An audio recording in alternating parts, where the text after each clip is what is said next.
Hello, I'm Mabel, Haha 777 agent. Pero ako nag-start kay Haha, may tumawag kasi sa akin na marketing staff. Inoperan niya ako na try ko daw yung link. And then, yung try ko yung link for the first time, okay naman siya. Tapos nung the next other day, wow! Parang nagugulat ako dito.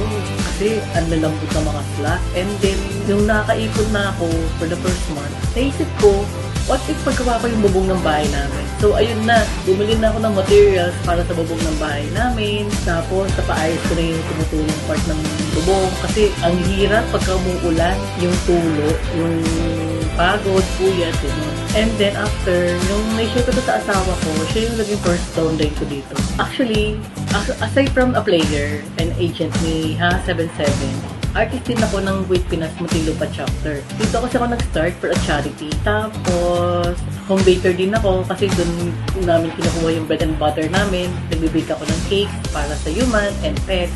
Ganyan. Aside dun sa actually, wala naman kasi ako masyadong naipunda na gamit kay Haha. Pero, hindi kasi ako materials ka tao eh. Yung tulong na naibibigay sa akin ni Haha is to touch people's heart.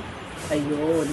Yung panalo ko na naiipon ko, nakakatulong sa daily namin, pang-araw-araw na food. Kasi 7 months ko lang ako kay Haha. Tapos, i-share ko rin to sa mga co-agents ko, lalo na yung mga mas in need. Kasi nakaka-encounter ako din ng mga co-agents ko na na-hospital, short-term bills, mga ganun. Ayun, na-forward yung Hindi lang para sa mga kakilala ko to make sure ko yung blessings ko kay Haha.